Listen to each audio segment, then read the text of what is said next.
See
దేవుడు మనపై దిగి వచ్చుట, ఆయన దూతలు మనతో పాటు నడుచుమాడట. మనమందరం కూడా దైవాది దేవునికి రెండు చేతులు పైకెత్తి చప్పట్లు కొట్టొచ్చు. ధ్వని ఉత్సాహంతో ఇప్పుడే మాట్లాడచ్చు.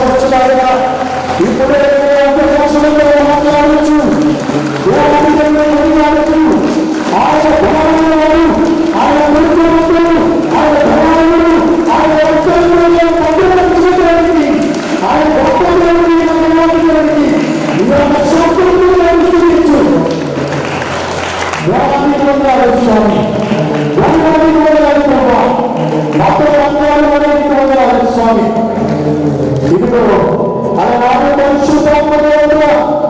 తండ్రి, ఇదిగో అపోస్తులపై దిగి వచ్చిన దేవా, ఇప్పుడే దాని మాత్రం స్వామి, ఈ అగ్ని మాత్రం స్వామి, ఆరాధించుడు తండ్రి, ఇదిగో ఇచ్చింది ఆరాధన ప్రభావం. ఈ యొక్క భారతీయులను సమర్పించుచు ఉన్నాం. ఏదైతే మాటలు ఉన్నాయో తండ్రి, మీరు మాటలు మాట్లాడవచ్చు ఉన్నారు. ఇదిగో ఏదంతా ఆత్మశక్తితోనైనా ఈ భాషలు ఎందుకంటే స్వామి, వీటిచున్న మాత్రమైన తండ్రి, భావమైన తండ్రి, దాన్ని భద్రపరుచుకునే భాగ్యం అందరికీ దయచేస్తారని ఇచ్చింది ఆరాధన భారతీయులను సమర్పించుకోవచ్చు.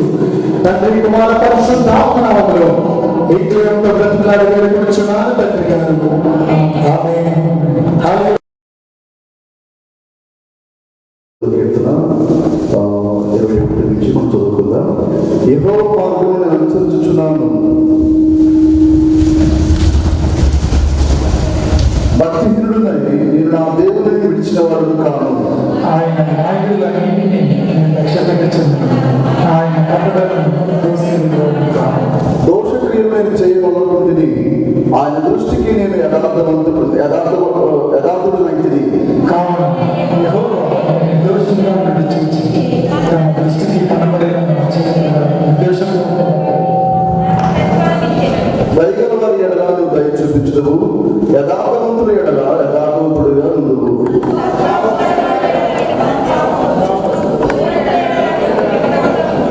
శ్రమపడు వారిని నువ్వు రక్షించదవు, గర్విష్ఠులకు విరోధిపై వారిని అణిచివేసదవు.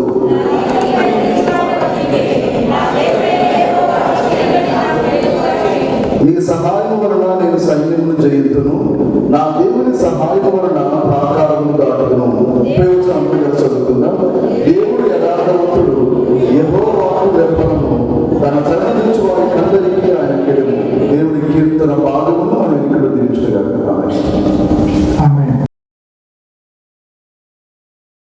హల్లెలూయా. అదేవిధంగా సహోదరుడు వెంకట్రావు సాక్ష్యం చదువుకుంటూ ఉన్నారు. తన కుమారుడు అయినటువంటి విజయ్ కుమార్, అతనికి యాక్సిడెంట్ అయింది. చాలా కాలు ప్యాచ్ అవడం జరిగింది. అదేవిధంగా చెయ్యి కూడా ఆపరేషన్ జరగడం జరిగింది. కుమారుడు చాలా భయంకరమైన స్థితిలో ఉన్న సమయమందు కుమారుడు ఈ సన్నిధిలో నేను సాక్ష్యం పెట్టుకుంటున్న ప్రభువాన్ని దేవుడి దగ్గర ప్రార్థించినప్పుడు కుమారుడికి స్వస్థత అనుగ్రహించున్నాడు. వచ్చే వారంలో తనకి కట్లు ఇవ్వడం జరుగుతుంది. కుమారుడు తొందరగా నయమవ్వాలని, అదేవిధంగా తొందరగా స్వస్థత చెందాలని కుమారుడు తన కుమారుడి విషయంలో ప్రార్థించమని సంఘ విజ్ఞాపన ప్రార్థన అడిగించుకున్నాడు. మీ అనుదిన ప్రార్థన మీ అందరూ కూడా తన గురించి ప్రార్థించేయండి. కుమారుడు పేరు విజయ్ కుమార్. ఆ కుమారుడు తొందరగా కోలుకునేలాగిన మీ అందరి ప్రార్థనలు జ్ఞాపకం చేసుకోండి. సాక్షి దేవుడి దీవించి ఆశీర్వదించును గాక. హల్లెలూయా.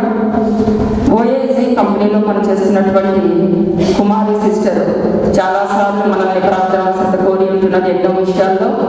మరి ఆ సిస్టర్ గారి భర్త గారి యొక్క బంధువు మరి వాళ్ళ మేనల్లుడు అవుతాడట. అతను దుబాయ్లో పనిచేస్తాడు. మస్కట్లో సలాలాలోను ఒక 6 సంవత్సరాలు ఇక్కడ పనిచేసి మరి ఇండియా వెళ్ళిపోయి మళ్ళీ దుబాయ్లో పనిచేసుకుంటున్నాడు ఆ బిడ్డ. ఆ బిడ్డ పని చేసుకుంటున్నటువంటి దగ్గర మరి అతనికి కంటికి ఏదో అద్దం లాంటిది పడటం జరిగింది. ఆ బిడ్డ అనుకున్నాడు నార్మల్గా పోతుంది, నేను ఏవో డ్రాప్స్ తెచ్చుకొని వేసుకోవడం జరిగింది. ఆ అబ్బాయి యొక్క తల్లిగారు బయటలో పనిచేస్తారంట. మరి అందరూ ముగ్గురు తల్లి తండ్రి ఆ బిడ్డ రక్షణ తీసుకొని ఉంటున్నారు. మరి ఆ బిడ్డ 6 నెలల తర్వాత కళ్ళల్లో నుంచి నీళ్లు కావటం జరుగుతున్నప్పుడు దుబాయ్ హాస్పిటల్లో చూపించుకున్నప్పుడు వారు ఏమన్నారంటే, మేము ఇక్కడ ఏమీ చేయలేము, నువ్వు ఇండియా దేశం వెళ్ళిపోయి హైదరాబాద్లో చూపించుకో అని చెప్పి ఉంటున్నారు. మరి ఆ బిడ్డ తిరిగి హైదరాబాద్ వచ్చి మరి చూపించుకోవడం జరిగింది. ఆ బిడ్డకి ఆపరేషన్ చేయాలి, ఒక కన్ను వస్తుందో లేదో తెలియదు, ఆపరేషన్ అయితే చేయాలి అని మరి వాళ్ళు చెప్పి ఉంటున్నారు. మరి వారు ప్రార్థన శ్రద్ధ కోరి ఉంటున్నారు. మరి ఆ బిడ్డ ఆపరేషన్ మరి ఈ రోజు రేపో అని చెప్పి ఉంటున్నారంట. మీ అందిన ప్రార్థనలో ఆ బిడ్డ గురించి జ్ఞాపకం చేసుకోండి. మరి ఆ కన్ను కూడా మసకబారిపోవడం జరిగింది ఆ బిడ్డ నెగ్లెక్ట్ చేయడం వల్ల. మరి ఏ అపాయము రాకుండా దేవుడు ఆ కన్ను గుడ్డును దేవుడు గుడ్డులాగున మీ అందిన ప్రార్థనలో ఆ బిడ్డ గురించి ప్రార్థన చేసుకోండి.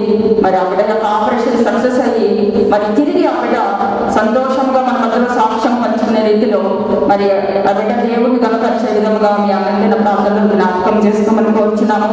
అదేవిధంగా ఆ సిస్టర్ కుమారి గారికి కూడా మరి కొద్దిగా కాఫ్ మరి ఆయాసం వస్తున్నది, మా గురించి ప్రార్థన చేయమని ప్రార్థన శ్రద్ధ కోరి ఆ బిడ్డల గురించి కూడా మీరు ప్రార్థన చేసుకోండి. మరి ఇదే సహోదరి ఇంతకుముందు మేము ప్రార్థన శ్రద్ధ కోరి ఉంటున్నాము. ఓఏజీ కంపెనీలో పనిచేస్తున్నటువంటి ఒక సహోదరి, రమా అనే సహోదరి మరి కరోనా వచ్చి హాస్పిటల్లో అడ్మిట్ అయ్యడం జరిగింది.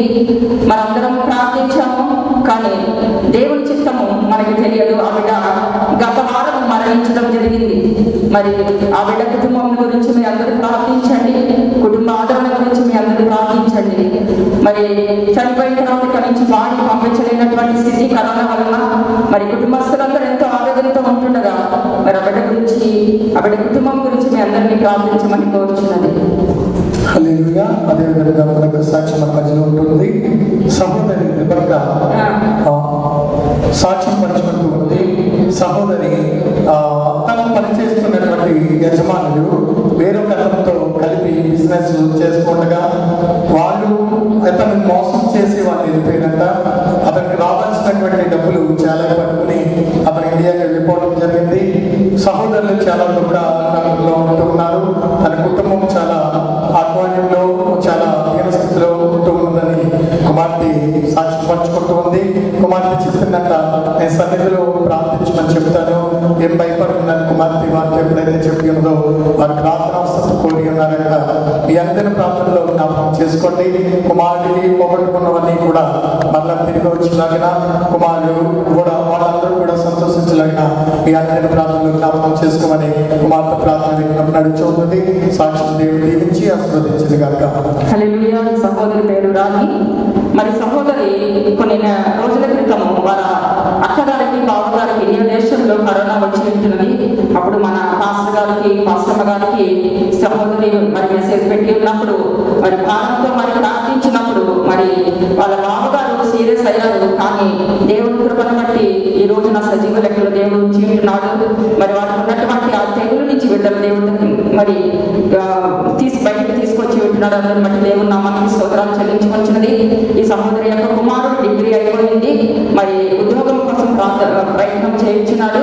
మరి అక్కడికి ఉద్యోగం దొరుకులాగా మీరందరూ అందిన ప్రార్థనలో జ్ఞాపకం చేసుకోమని కోరుచున్నది. మరి సహోదరి ఒక స్థలం కొనుక్కోవాలని ఆశపడుచున్నది.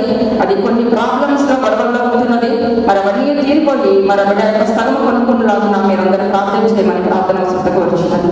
హల్లెలూయా. అదేవిధంగా సహోదరి గుజరాతీ మేరీ ఉంటుంది కదా, మనందరికీ తెలిసి హిందీ మాట్లాడుతుంటుంది. తనకి కరోనా రావడం జరిగింది. కుమార్తె తొందరగా బలపడలాగిన, సంపూర్ణ ఆరోగ్యం పొందుకులాగిన కుమార్తె కొరకు ప్రార్థన విజ్ఞాపన నడిచి ఉన్నది. మీ అందరి ప్రార్థనలు జ్ఞాపకం చేసుకోండి. కుమార్తె తొందరగా పొందుకులాగిన. అదేవిధంగా మొబైల్లో ఒక సహోదరుడు ఉంటూ ఉంటారు.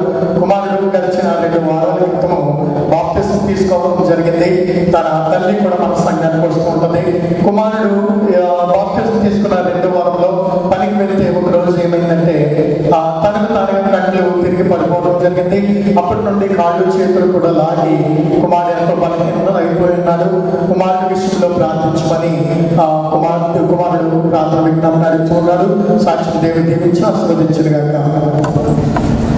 హల్లెలూయా. మరి మస్కట్లో ఉంటున్నటువంటి సుజాత సిస్టర్ గురించి సాక్ష్యము. మరి సహోదరి పోయిన వారమే చెప్పాల్సిందే అని చెప్పలేకపోయారు. మరి గత వారం కాకుండా ఆ పై వారంలో సిస్టర్కి మరి ఇంట్లో పని చేసుకుంటున్నప్పుడు కొద్దిగా నీరసంగా మరి కళ్ళు తిరగటము జరిగి ఉంటున్నది. మరి సిస్టర్ మరి గోడ పట్టుకొని వచ్చి సోఫాలో కూర్చొని మరి ప్రార్థించుకొని ఉంటున్నది. దేవా నన్ను స్వస్థపరచు, మరి బీపీ కొద్దిగా డౌన్ అయి ఉంటున్నదని చెప్తున్నది సహోదరి. దేవా నన్ను స్వస్థపరచు, నీ బలమైన హస్తంతో నన్ను తాకమని ప్రార్థించినప్పుడు దేవుడికి అక్కడికి సంపూర్ణమైనటువంటి ఆరోగ్యాన్ని దయచేసి మరి గత వారం ఈ వారం సన్నిధికి వచ్చి స్థితించినప్పుడు దేవుడు అక్కడికి మరి మంచి తరుణాన్ని దేవుడు మంచి ఆరోగ్యాన్ని ఇచ్చినందుకు దేవుడు నామానికి స్తోత్రాలు చెల్లించుకుంటున్నది. మరి అదేవిధంగా మరి నా యొక్క సాక్ష్యము మా ముగ్గురికి, నాకు పాస్టర్ పాండే గారికి, ప్రణయ్కి, ముగ్గురికి మరి 2 వ్యాక్సినేషన్స్ 2 డోసులు కంప్లీట్ చేసుకోవడం జరిగింది. మరి దేవుడు చేసినటువంటి ఆ మేలుల కొరకే దేవుడు నామానికి స్తోత్రాలు చెల్లించుకుంటున్నాను. మరి ఇంకొకటి సాక్ష్యము మరి బ్రదర్ చెప్పుకుంటున్నారు అనుకుంటున్నాను. అల్కువేట్లో ఉన్నటువంటి మేరీ సిస్టర్ మరి అక్కడ వ్యాక్సినేషన్ అయిపోయిన తర్వాత కూడా బలహీనత రావడం జరిగింది. మరి ఎంతో బలహీనంగా ఉన్నాను, ప్రార్థన చేయమని ప్రార్థన అవసరం కోరుకుంటున్నది. ఆవిడ గురించి మీ అందరూ అందుతున్న ప్రార్థనలో జ్ఞాపకం చేసుకోమని కోరుచున్నది. దేవుడి సాక్ష్యాలు దీవించున్నాం. సహోదరి ఇప్పుడు సాక్ష్యం చెప్పి ఉంది. సహోదరి గడిచిన మే నెలలో తన గృహం నిర్మించుకుంటూ స్లాబ్ వేయాలని చాలా ఇబ్బంది పడుతున్న సమయంలో దేవుని యొక్క సన్నిధిలో ప్రార్థించుకున్నదంట. నా స్లాబ్ అయిపోయి నా గృహము నిర్మించబడితే కనుక నీ సన్నిధిలో సాక్ష్యం చెప్పుకుని కానికేసుకుంటాను ప్రభు అని కుమార్తె చెప్పిన ప్రార్థించుకున్న వెంటనే కుమార్తె గృహము పూర్తవడం జరిగింది. దేవుడు చేసినటువంటి మేలును మన మధ్యలో ఆమె సాక్షి రూపంలో పెడుతూ ఉంది. కుమార్తె కొరకు ఇంకా అనేకమైనటువంటి అప్పులు ఉన్నాయని కుమార్తె చెప్తూ ఉంది. తన అప్పులన్నీ కూడా తొందరగా తీరులాగా ప్రార్థన విజ్ఞాపన జరుగుతుంది. సాక్షి దేవుడు దీవించి ఆస్వాదించను గాక. అదేవిధంగా మన మధ్యలో ఉన్నటువంటి సహోదరి దయమణి ఈ రోజు చెప్పినటువంటి సాక్ష్యం చాలా రోజుల క్రితము తన కుమారుడికి ఆరోగ్యం బాగలేదని కుమార్తె చాలా బాధపడుతున్నది. నిన్నటి రాత్రికాల సమయంలో కుమార్తె ఫోన్ చేయడం జరిగింది. కుమారుడికి చాలా బలహీనత ఉంది, చాలా నీరసంగా ఉన్నాడు. కుమారుడికి యాక్చువల్గా క్యాన్సర్ అండి. ఆ క్యాన్సర్ విషయంలో కుమారుడు చాలా కాలం నుండి హాస్పిటల్ ఉండడం జరిగింది, చాలా ఖర్చు చేయడం జరిగింది. కుమార్తె చెప్తూ ఉంది తొందరగా కూలుకులాగిన కుమారుడు బలపడిలాగిన మీ అనుదిన ప్రార్థనలు ప్రార్థన చేసుకుని మన కుమార్తె చాలా బాధపడుతూ ఉంది.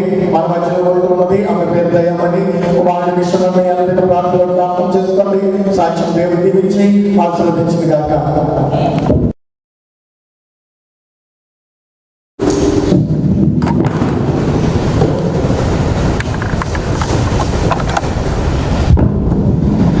ప్రాముఖ్యమైన సమయంలో అందరం వచ్చాము కాబట్టి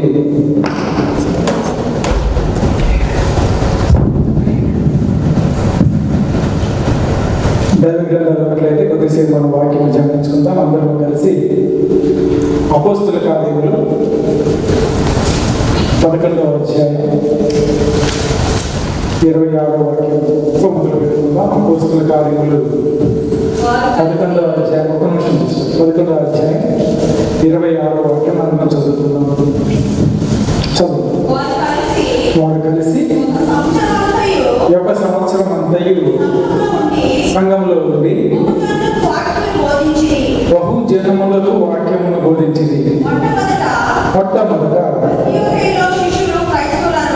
అంతియోకియలో శిష్యులు క్రైస్తవులు అనబడి. ప్రార్థన చేసుకుందాం. వాక్య స్వరూపి యేసయ్య నీకే వందనాలు స్తోత్రాలు తండ్రి. ఈ మధ్యాహ్న సమయంలో రాజా చిత్త ప్రకారం మనందరినీ ఇక్కడ కూర్చున్నటువంటి విధానాన్ని బట్టి నీకు వందనాలు. ఇదిగో తండ్రి నీ వాక్యం ధ్యానించబోచుంది రాజా. అన్ని సిలువు చాటును మీరు మొదలుపరుచుకుని తండ్రి మీరు మాట్లాడండి యేసయ్య. ఈ వాక్యం మమ్మల్ని బ్రతికిస్తున్నది తండ్రి, మమ్మల్ని నడిపిస్తుంది కాబట్టి మీరు ఈ స్వరం వినిపించమని ప్రార్థిస్తున్నాము. వింటున్నటువంటి వీళ్ళందరితో కూడా మీరు తోడుగా ఉండండి. మా హృదయాన్ని సిద్ధపరిచి బలపరిచి వాక్యం ద్వారా తండ్రి మా జీవితంలో మీరు మార్పును తీసుకుంటామని యేసునామమున ప్రార్థించి వేడుకొంచున్నాము తండ్రి. ఆమేన్ ఆమేన్ హల్లెలూయా. చదువుకున్నటువంటి వాక్య భాగంలో చివరి భాగం ఈ విధంగా రాయబడింది. ఒకసారి అందరూ కలిసి చదువుకుందాం. మొట్టమొదట అంతియోకియలో శిష్యులు క్రైస్తవులు అనబడిరి. ఇక్కడ 2 వ్యక్తులు అంతియోకులో సేవ చేస్తూ ఉన్నారు. మొదటి వ్యక్తి సౌలు, రెండవ వ్యక్తి బర్నబా. సౌలుని యెరూషలేములో వారు చంపాలి, యూదులందరూ చంపాలని చూసినప్పుడు యెరూషలేము నుంచి సౌలుని కైసరియా ప్రాంతము, అక్కడి నుంచి తార్సు ప్రాంతానికి పంపించినట్లుగా దైవ గ్రంథంలో రాయబడి ఉంది. అయితే అంతియొక్క ప్రాంతంలో సేవ బాగా జరుగుతుంది అని చెప్పి విన్నటువంటి యెరూషలేము పెద్దలు ఆ అంతియొక్కకి ఒక వ్యక్తిని పంపించారు. ఆయన పేరు బర్నబా. అయితే ఈయన కూడా చాలా మంచి పేరు ప్రఖ్యాతులు తెచ్చుకున్నటువంటి వ్యక్తి, ఆత్మీయంగా అద్భుత కార్యములు చేసినటువంటి వ్యక్తిగా గుర్తింపు పొందినటువంటి బర్నబా అక్కడి నుంచి తార్సుకు వెళ్ళి తార్సులో ఉన్నటువంటి సౌలులను తీసుకొని ఇద్దరు కలిసి అంతియొక్క ప్రాంతానికి వచ్చి అక్కడ 1 ఏడాది పాటు సేవ కొనసాగించారు. అద్భుతం ఏం జరిగింది అంటే అంత్యకులో ఉన్నటువంటి వారందరూ మారు మనసు పొందుకున్నారు. వారందరూ కూడా యేసుక్రీస్తు వైపు తిరిగారు, క్రీస్తు పట్టు వాళ్ళందరూ కూడా తిరిగారు. వాక్యం సర్విస్తుంది. అయితే ఇంకొక విషయం ఏం జరిగింది ఇక్కడ అంటే మొట్టమొదటిసారిగా అంత్యకులో ఏమని పేరు పెట్టబడింది? శిష్యులకి ఏమని పేరు పెట్టబడింది? క్రైస్తవులు అని పేరు పెట్టబడింది. మన భాషలో మాట్లాడాలంటే నామకరణం జరిగింది, అంటే పేరు పెట్టారు. ఎవరికి పేరు పెట్టారు? శిష్యులకి పేరు పెట్టారు. ఎవరి శిష్యులు? ఎవరిని అనుసరించే శిష్యులు అంటే యేసుక్రీస్తుని అనుసరించేటటువంటి వారు. ఎక్కడ పేరు పెట్టబడింది? అంతియొక్కలో పేరు పెట్టబడింది. అంటే ఆ ప్రాంతంలో పెట్టినటువంటి పేరుకి అర్థం ఏంటి అంటే క్రైస్తవులు అంటే క్రీస్తుని అనుసరించేవారు, లేదంటే క్రీస్తు యొక్క శిష్యులు, క్రీస్తుని పోలి నడుచుకునేవారు, లేదంటే క్రీస్తుని పోలి ఉన్నటువంటి వారు అని అర్థం. సహజంగా మనం కూడా మన బిడ్డలకి నామకరణం చేస్తాం, అంటే మన పిల్లలకి మంచి పేర్లు పెడతాం. ఎందుకు పేర్లు పెడతారు అంటే పెద్ద అయిన తర్వాత ఆ బిడ్డ అటువంటి స్థితిలో ఉండాలి అని చెప్పి మనం పేర్లు పెడతాం. మరి మనలో ఎవరైనా ఉంటే ఏమనుకో ఆనందం అనే పేరు పెట్టుకుంటాం మన బిడ్డలకి. ఎవరికైనా ఏమిటి ఆ పేరుకి అర్థం అంటే సంతోషంగా జీవించాలి ఆ వ్యక్తి అని చెప్పి. ప్రణయ్ అని చెప్పి మా బాబుకి పేరు పెట్టుకున్నాం అంటే అర్థం ఏంటంటే ప్రేమ కలిగి ఉండాలి అనే భావాన్ని తెలియజేయాలి. అయితే ఆనందం అని పేరు పెట్టినా, ప్రణయ్ అని పేరు పెట్టినా ఆ బిడ్డలో ప్రేమ కలిగి ఉంటాడు అని చెప్పి నేను పేరు పెట్టుకున్నాను. కానీ ఆ బిడ్డలో కనుక ప్రేమ లేకపోతే ఆ పేరుకి ఆ వ్యక్తికి ఏమైనా సంబంధం ఉందా? ఏమి. ఆనందం అని పేరు పెట్టుకున్నా ఆ బిడ్డలో కనుక సంతోషం లేకపోతే పెట్టిన పేరుకి దానికి విలువకు ఏమి ఉండదు. అయితే ఇక్కడ అంత్యకులో యేసుక్రీస్తు యొక్క శిష్యులకి ఒక పేరు పెట్టారు. ఏమనంటే క్రైస్తవులు అని పేరు పెట్టారు. ఎందుకంటే దేనిని బట్టి ఆ పేరు పెట్టారంటే క్రీస్తుని అనుసరించేవారు అని చెప్పి అనుకున్నారు అందరూ. తర్వాత కాలాల్లో ఆ అంత్యొక్క నుంచి ఈ రోజు వరకు మనల్ని కూడా అందరూ ఏమని పిలుస్తారు? క్రైస్తవులు అని పిలుస్తారు. గట్టిగా పిలిస్తే విశ్వాసులు అని చెప్పి పిలుస్తారు. అయితే క్రైస్తవులుగా పిలువబడుతున్నటువంటి మనలో చాలా మందికి అసలు ఈ క్రైస్తత్వం అంటే ఏంటి, క్రీస్తుని అనుసరించడం అంటే ఏంటో తెలియకుండానే క్రీస్తుని అనుసరిస్తున్నాం అని చెప్పుకునే వాళ్ళు చాలా మంది ఉన్నారు. సహజంగా ఒక మాట ఉదాహరణ చెప్పుకుంటాం. మా ఇంట్లో చాలా సమస్యలు ఉన్నాయండి. మా ఇంట్లో బిడ్డలకు వివాహం కావట్లేదు, లేదంటే అనారోగ్యంతో ఉన్నారు, లేదంటే ఏదో సమస్యలు ఉన్నాయి అనుకున్నప్పుడు ఎవరో చెప్పారు నాకు ఏమనంటే, అయ్యా మీరు యేసుక్రీస్తుని నమ్ముకుంటే మీకున్న సమస్యలన్నీ పోతాయి అని చెప్పారు. నిజమే, వాడు క్రీస్తుని నమ్ముకున్నారు, వారి ఇంట్లో ఉన్న సమస్యలన్నీ పోయినాయి. ఇంకొకరు మా కుటుంబంలో బిడ్డలకి వివాహం అవ్వలేదంటే ఎవరో సలహా ఇచ్చారు, అమ్మ మీరు చర్చికి వచ్చి ప్రార్థన చేయండి, ప్రభు మీ మాట వింటాడు అంటే వచ్చి ప్రార్థన చేశారు. దేవుడు వాళ్ళ మాట విన్నాడు, వాళ్ళ కుటుంబంలో వివాహం జరిగింది. అయితే ఇది మాత్రమే జరుగుతుందా మన జీవితాల్లో? క్రైస్తవుల యొక్క జీవితాల్లో ఓన్లీ అద్భుతాలు, ఆశ్చర్య కార్యాలు మాత్రమే జరుగుతాయా? స్వస్థతలు లేదంటే వివాహాలు అవి మాత్రమే జరుగుతాయా? మేము ఇల్లు కట్టుకుంటాం అంతవరకే ఉంటుందా మా కుటుంబంలో దేవుని యొక్క ఆశీర్వాదం అంటే? అంత మాత్రమే ఉండదు. ఇంకా ఏదో ఉంది. అందుకేనా మనందరూ విశ్వాసులుగా మారింది, క్రైస్తవులుగా మారింది అంటే కాదు. ఇంకా ఏదో అద్భుతం ఉంది. మన గృహంలో మంచి జరగాలని మనం దేవుని అనుకున్నామంటే కాదు. ఇంకా ఏదో గొప్ప కార్యాలు మన జీవితాల్లో దాచిపెట్టబడి ఉన్నాయి. హల్లెలూయా. క్రీస్తుని నమ్ముకున్న బిడ్డలుగా, క్రీస్తుని అనుసరిస్తున్నాం అని చెప్పుకుంటున్నటువంటి బిడ్డలుగా మనం కనుక ఆ విషయాలు తెలుసుకోగలిగితే మనకి చాలా ఆశీర్వాదకరం, మనకి ధన్యత కూడా. క్రైస్తవులుగా నేను ఎందుకు కొనసాగాలి అని కనుక నేను ప్రశ్న వేసుకుంటే కొన్ని కారణాలు ఉన్నాయి. క్రైస్తవంలో నువ్వు ఎందుకు నిలబడాలి అంటే చెప్తే కొన్ని కారణాలు ఉన్నాయి. చూడండి, ఈ మధ్యాహ్న సమయంలో ఇక్కడికి వచ్చి కూర్చున్న ప్రతి సహోదరుడు సహోదరి జీవితంలో దేవుడు ఈ సమయంలో నువ్వు ఇక్కడ ఉండాలి అని ఏర్పాటు చేస్తేనే నువ్వు వచ్చి ఇక్కడ కూర్చున్నావు. లేదంటే నువ్వు వచ్చి ఇక్కడ కూర్చునే స్థితి నీకు ఉండదు.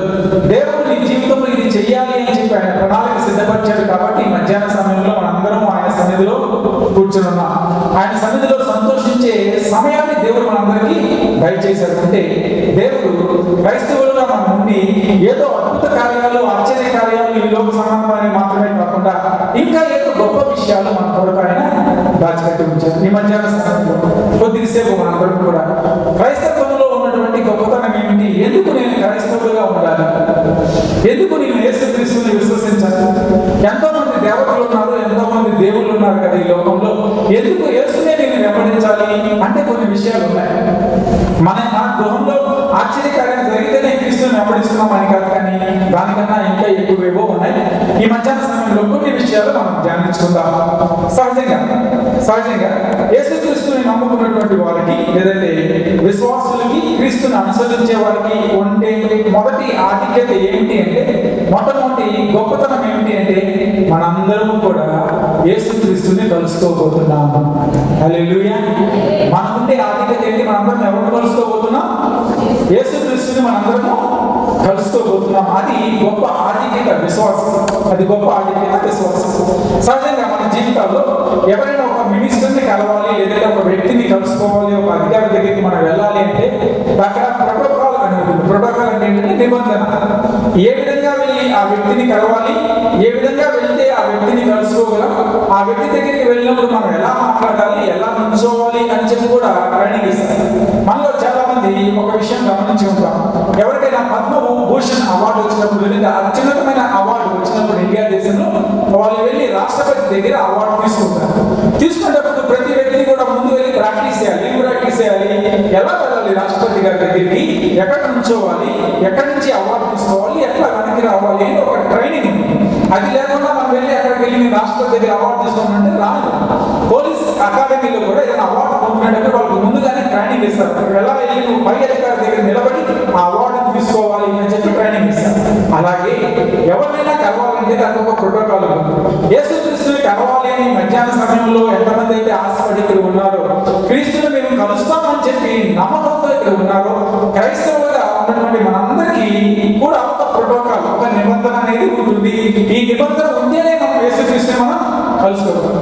ఏంటి ఆ నిబంధన అంటే, మొట్టమొదటిది మనలో పాపము అనేది ఉండకూడదు.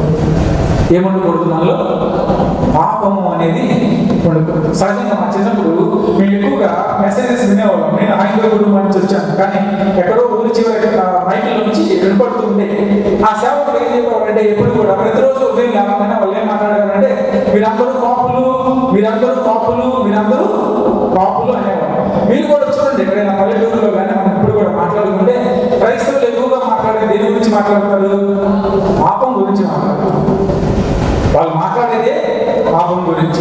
రోమాపత్రిక 5వ అధ్యాయంలో ఒక మాట రాబడి ఉంది. రోమాపత్రిక 5వ అధ్యాయం 12వ వాక్యం ఈ విధంగా సెలవిస్తుంది. ఇట్లుండగా ఒక మనుషుని ద్వారా పాపమును, పాపము ద్వారా మరణమును లోకంలో ఎలాగో ప్రవేశించినో, ఆ మనుషులందరూ పాపము చేసినందున మరణం అందరికీ సంప్రాప్తమైన. దీంట్లో మనం నేర్చుకోవాల్సిన విషయం, చూసుకోవాల్సిన విషయం ఒకటి, ఈ లోకంలోకి పాపము అనేది వచ్చింది. ఎవరి ద్వారా వచ్చింది?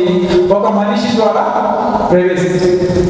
రోమాపత్రిక 3వ అధ్యాయము 23వ వాక్యం ఒకసారి చూద్దాం. రోమాపత్రిక 3వ అధ్యాయం 23వ వాక్యం.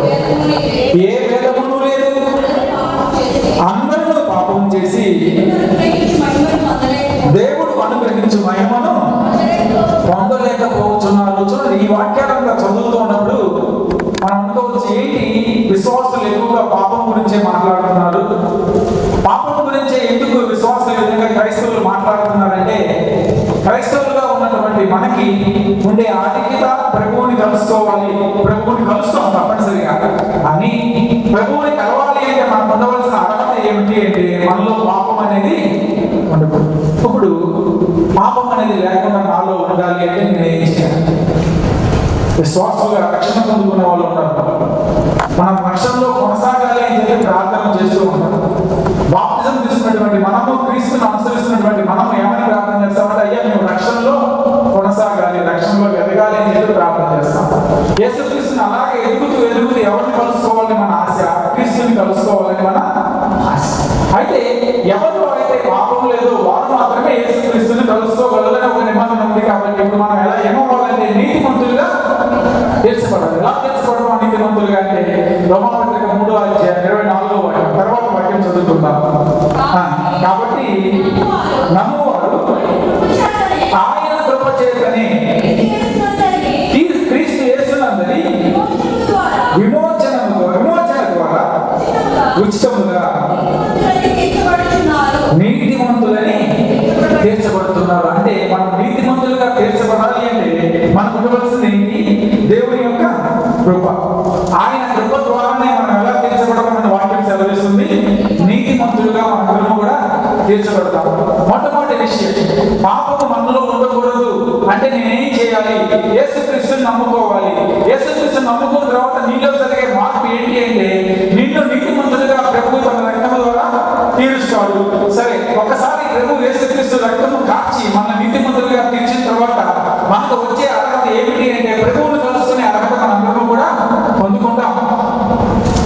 క్రైస్తవులు పాపము అని మాత్రమే కాదు, కానీ దాని పక్కన ఉన్న దాన్ని కూడా వివరిస్తారు. కానీ అది వినకూడదు ఎవరికి కూడా. ఏమిటంటే ఎవరైతే యేసుక్రీస్తుని నమ్ముకుంటారో ఆయన మిమ్మల్ని అందరినీ విమోచించి ఎలా తయారు చేస్తాడు? నీతిమంతులుగా మనందరినీ తయారు చేస్తాడు. సరే, ఇప్పుడు నేను నీతిమంతులుగా తీర్చబడ్డాను.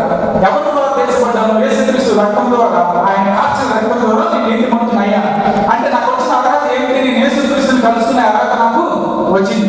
తర్వాత రెండో ప్రాముఖ్యమైన విషయం ఏమంటారంటే మన పేర్లన్నీ కూడా ఎక్కడ రాయబడి ఉండాలి అంటే జీవ గ్రంథంలో మన పేర్లన్నీ లిఖించబడి ఉండాలి. జీవ గ్రంథంలో లిఖించబడినప్పుడు మాత్రమే మనకు అర్హత వస్తుంది. ప్రకటన గ్రంథం 22వ అధ్యాయం, నూతన యెరూషలేములో లేదా పరిశుద్ధ స్థలంలోకి మనం వెళ్ళాలి, దేవుడిని కలుసుకోవాలి అంటే మనకు ఉండవలసిన అర్హత ఏమిటి? మన పేర్లన్నీ కూడా జీవ గ్రంథంలో రాయబడి ఉండాలి. ప్రకటన గ్రంథం 21వ అధ్యాయం 21-27 గొర్రెపిల్ల యొక్క జీవ గ్రంథమందు వ్రాయబడిన వారే దానిలోకి ప్రవేశించురు.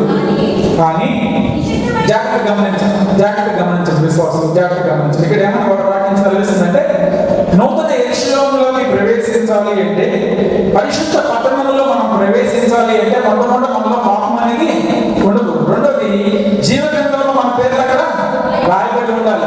ఎవరి పేర్లైతే గొర్రెపిల్ల జీవ గ్రంథంలో రాయబడి ఉంటాయో వారు మాత్రమే నూతన యెరూషలేములోకి, పరిశుద్ధ పట్టణంలోకి ప్రవేశిస్తారు. ఇంకెవరు ప్రవేశించడం వాక్యం చెప్తుంది. అయితే ప్రవేశించే వారు ఏ విధంగా ఉన్నారో కూడా వాక్యం చెప్తుంది. తర్వాత వాక్యం వచ్చేసారు. ప్రవేశించరు కానీ నిషిద్ధమైన దేనినైనను అసహ్యమైన దానిని అబద్ధమైన దానిని జరిగించేవాడు ఎవడును దానిలోకి ప్రవేశింపనే. ఇప్పుడు దేవుణ్ణి కలుసుకోవాలంటే ఆయన ఉండేది పరిశుద్ధ పట్టణంలో, నూతన యెరూషలేములో యేసుక్రీస్తు ప్రభువు వారు ఉన్నారు. మనం ఆ సిటీలోకి వెళ్ళాలంటే మొట్టమొదటిగా మనకు క్వాలిఫికేషన్ కావాలి. క్వాలిఫికేషన్ వచ్చింది, మేము ప్రభువుని నమ్ముకున్నాం, నీతిమంతులుగా తీర్చబడ్డాం. తర్వాత నాకు ఉండాల్సిన రెండో అర్హత ఏంటి అంటే నా పేరు ఎక్కడ రాయబడి ఉండాలి? గొర్రెపిల్ల జీవ గ్రంథంలో నా పేరు రాయబడి ఉండాలి. ఎవరి పేరైతే దానిలో లిఖించబడి ఉంటుందో వాళ్ళు మాత్రమే ప్రవేశిస్తారు. కానీ తర్వాత ఒక కండిషన్ ఉంది ఏంటంటే నిషిద్ధమైనది, అసహ్యమైనది, అబద్ధమైన దాన్ని జరిగించువాడెవడు దానిలోకి ప్రవేశింపలేడు. దానిలోకి ప్రవేశింపలేడు అంటే వాళ్ళు యేసుక్రీస్తుని చూడలేదు, యేసుక్రీస్తుని కలుస్తారు. మనం అబద్ధమైన దాన్ని జరిగిస్తున్నామా, నిషిద్ధమైన దాన్ని జరిగిస్తున్నామా? చేయకూడదు చేస్తూ ఉంటే వాక్యం అంటుంది నువ్వు ఆ యొక్క పరిశుద్ధ పట్టణంలోకి నువ్వు ప్రవేశింపలేవు. నూతన యెరూషలేములో నువ్వు ప్రవేశింపలేవు. నువ్వు ఆ పట్టణంలోకి వెళ్ళకపోతే నువ్వు దేవుని మన యేసుని మనం కలుసుకుంటాం. విశ్వాసులకు ఉన్నటువంటి ఆధిక్యత, క్రైస్తవులకు ఉన్నటువంటి ఆధిక్యత ఏమిటి అంటే ఎవరైతే యేసుక్రీస్తుని తన సొంత రక్షకుడిని నోటితో ఒప్పుకొని తన హృదయంలో అంగీకరించి ఎవరైతే రక్షణ బాప్తిజం పొందుకొని ఉన్నారో వాళ్ళ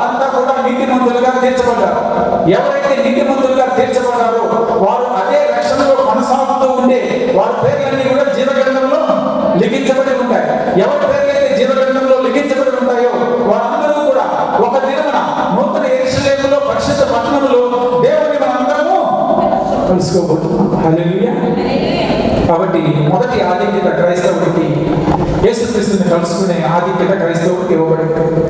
దాన్ని బట్టి మనం క్రైస్తవులుగా ఉండాలని ఆశపడుతున్నాం. జీవము గల దేవుడిని కలుసుకుంటామనే నిరీక్షణ, పరిశుద్ధ పట్టణంలో ఆయనతో పాటు ఉంటామనే నిరీక్షణ మనల్ని క్రైస్తవులుగా నిలబెట్టింది. దేవుడు నమ్ముకున్న బిడ్డలుగా మన అందరినీ కూడా నిలబెట్టింది. రెండవ ప్రాముఖ్యమైన విషయం క్రైస్తవులుగా మేము ఎందుకు ఉన్నాము అని ఎవరైనా అడిగితే, లేదంటే ఎందుకు ఉండాలి అని మనం ప్రశ్నించుకుంటే, ఆయన రక్షణలో మనం ఉంటాము కాబట్టి క్రైస్తవులుగా మనం ఉండాలి. రక్షణ అనే పదం వినగానే వెంటనే మనం గుర్తొచ్చేది మా ఇల్లు మేము ఇల్లు కట్టుకుంటాం, మా బిడ్డలు సుఖంగా ఉంటారు, లేదంటే మన జీవితాలు బాగుంటాయని చెప్పి అనుకుంటాం. సహజంగా రక్షణ అనే పదానికి కొన్ని విషయాలు మనం ధ్యానించుకుంటాం. దానికంటే ముందుగా ఉదాహరణకి మనతో పాటు ఉన్నటువంటి ఎవరో ఒక వ్యక్తి ఒక సడన్గా ఏమైందంటే ఆయన ఎమ్మెల్యేగా పోటీ చేసి గెలిచిన తర్వాత ఆ ఎమ్మెల్యే అనుకోకుండా ముఖ్యమంత్రి అయ్యాడు అని చెప్పి అనుకుందాం. ముఖ్యమంత్రి అవ్వగానే వెంటనే ఆ వ్యక్తి కొంత కేటగిరీ, జెడ్ కేటగిరీ ప్రొటెక్షన్ ఇవ్వడం జరుగుతుంది. రక్షణ అనేది కల్పిస్తారు. ఎందుకంటే ముఖ్యమంత్రి గారు కాబట్టి, అధికారంలో ఉన్నటువంటి వ్యక్తి కాబట్టి, ఎక్కడికి వెళ్ళినా ఆయన రక్షించడానికి, ఏమి తింటున్నా ఆయన కాపాడటానికి, ఎక్కడైతే నివాసం ఉంటున్నాడో ఆ స్థలంలో ఆయనకి రక్షణ కల్పించడానికి ఒక ఒక ఒక గ్రూప్ ఉంటారు అన్నమాట. వాళ్ళ కేటగిరీ ప్రొటెక్షన్ ఇవ్వబడుతుంది. వాళ్ళు ఎప్పుడు కాపాడుతూ ఉంటారు. కంటికి రెప్పలాగా ఆయన కాస్తూ ఉంటారు. ఎంతకాలం ఆ ప్రొటెక్షన్ అంటే ఆయన అధికారంలో ఉన్నంతకాలం. అధికారం పోతే ఇంటి దగ్గర కూర్చోవలసిందే. ముందు ఏ స్థితిలోంచి వచ్చావో అదే స్థితిలోకి మనం వెళ్ళిపోతాం. అంటే ఒకవేళ నాకు రక్షణ జీవితంలో కావాలి అని చెప్పి అనుకుంటే వాడు జేబుల నుంచి డబ్బులు కట్టాలి రక్షణ పొందుకోవడానికి. జీవితాంతం డబ్బులు రక్షణ కావాలంటే డబ్బులు కట్టాల్సిందే. ఏదంటే ఆ రక్షణ కొంతకాలం మాత్రమే అధికారికి ఇవ్వబడుతుంది. విశ్వాసకు ఉన్నటువంటి కృప ఏమిటి అంటే, దేవుడు తన యొక్క కుమారుడిని ఈ లోకానికి పంపించాడు. ఎప్పుడైతే ఆ కుమారుడు ఈ లోకానికి వచ్చాడో ఆయన కాల్చిన రక్తం ద్వారా మన అందరినీ ఎలా తీర్చాడు? నీతిమంతులుగా ఆయన తీర్చాడు. నీతిమంతులుగా తీర్చి ఎక్కడ ఉండాలి అని దేవుని యొక్క ఆశ అంటే, నిత్య రాజ్యంలో యేసుతో పాటు మనందరం కూడా ఉండాలి అని దేవుని యొక్క ప్రణాళిక. దానిని బట్టి ఇప్పుడు దేవుడు ఏం చేశాడంటే తన అద్వితీయ కుమారుడిని ఈ లోకానికి పంపించాడు అని చెప్పి మనం యోహాను సువార్త 3వ అధ్యాయంలో చదువుకుంటాం. వచ్చినటువంటి యేసుక్రీస్తు ప్రభువుల వారు మనందరినీ కూడా మన పాపముల నుంచి విమోచన దయచేసి నిత్య రాజ్యంలోకి వెళ్ళడానికి ఆయన మనకి ఆధిక్యత దయచేశాడు. అయితే ఈ విమోచన ఎలా జరిగింది, మనని దేవుడు ఎలా విమోచించాడు, ఎలా రక్షించుకున్నాడో ఒకసారి ఆలోచిద్దాం. ఒకసారి మనం సహజంగా చూసినట్లయితే ఏదైనా ఒక వస్తువుకి విమోచన కలగాలి, విడుదల కలగాలి అంటే దానికి వెల చెల్లించాలి. ఉదాహరణకి నేను ఒక అప్పు తీసుకున్నాను బ్యాంకులో నుంచి. తీసుకున్నప్పుడు ఆ డబ్బు బ్యాంకు వాడు నాకు ఉచితంగా ఇవ్వడు, ఫ్రీగా ఇవ్వడు. ఏం చేయమంటాడు అంటే ఏదైనా షూరిటీ పెట్టి అంటాడు. అంటే నీ దగ్గర ఉన్న ఇల్లు, పొలము, బంగారం తాకట్టు పెట్టాలి. తాకట్టు పెట్టినప్పుడు ఆ వ్యక్తి నాకు బ్యాంక్ అధికారి నాకు డబ్బులు ఇస్తాను. డబ్బులు తీసుకొని గృహం నిర్మించుకున్నాను. రేపు పొద్దున ఆ యొక్క ఇంటికి పేపర్లు కానీ, పొలం పేపర్లు కానీ, బంగారం కానీ తెచ్చుకోవాలంటే ఏం చేయాలి? నేను వెళ్ళడానికి డబ్బులు కట్టాలి. ఆ డబ్బులు కట్టినప్పుడు మాత్రమే ఆ వస్తువు నా చేతికి ఇస్తారు, లేదంటే ఆ వస్తువు నా చేతికి ఇవ్వరు. వాక్యం సెలవిస్తుంది, యేసుక్రీస్తు ప్రభువుల వారు ఈ లోకానికి రావడానికి కారణం, దేవుడు లోకాన్ని ఎంతగానో ప్రేమించాడు, తన కుమారుడిని ఈ లోకానికి పంపించాడు. ఆయన మీద విశ్వాసం ఉంచిన ప్రతివాడు కూడా నశించిపోకుండా నిత్య జీవం వెళ్ళాలి అని చెప్పి దేవుని యొక్క ఉద్దేశం అని చెప్పి వాక్యం సెలవిస్తుంది. బాగా అయితే దేవుడు ఏం చేశాడు ఈ లోకానికి వచ్చంటే మనందరికీ వెల చెల్లించి డబ్బులు చెల్లించి ఆయన బిడ్డలుగా మనందరినీ కూడా చేసుకుంటాం. రక్షణ ఉచితం అని చెప్పి అందరూ చెప్తారు. కానీ రక్షణలో ఉన్న శక్తిని గ్రహించినప్పుడు దాన్ని ఉచితంగా మనం ఎప్పుడు అంగీకరించాం. లైట్ అంటే తేలిక ఎప్పుడు కూడా మనం తీసుకోలేము. కాబట్టి ఈరోజు మేము మా పాస్టర్ గారిని అడిగాము, అయ్యగారు మేము రక్షణ పొందుకుంటాం అనగానే వెంటనే ఆయన సముద్రం దగ్గర తీసుకెళ్ళిపోయి నెలలో ముంచేశాడు. పైకి లేదు మీకు రక్షణ వచ్చేసిందని చెప్పి అన్నాడు. అంతవరకు మేము చాలా సంతోషంగా దాన్ని అంగీకరించాం, ఒప్పుకున్నాం. కానీ దాని వెనుక ఉండే ఆంతర్యం ఏమిటి అంటే యేసుక్రీస్తు ప్రభువుల వారు నిన్ను రక్షించుకోవటానికి ఆయన వల్ల చెప్పించాడు. ఆయన డబ్బులు కట్టి నిన్ను రక్షించుకున్నాడు, నీకు రక్షణ దయచేశాడు, నీకు బాప్తిజం ఇచ్చాడు. కాబట్టి ఎప్పుడైతే ఆయనలో మరణించి నువ్వు తిరిగి లేచావో పరలోకం అంతా సంతోషించింది అని వాక్యం సెలవిస్తుంది. హల్లెలూయా. ఎవరు సంతోషించారట? పరలోకం సంతోషించింది. భూలోకంలో రక్షణ ఇచ్చినప్పుడు ఉన్నటువంటి మాస్టర్ గారు మిగతా వాళ్ళు కాదు, పరలోకం సంతోషిస్తుంది. అయితే దీని అంతటికీ వెనుక ఉన్నటువంటి కార్యం ఏమిటి, చిత్రం ఏమిటంటే మనకి వెల ఇచ్చి దేవుడు మన అందరినీ కూడా కొనుక్కున్నాడు.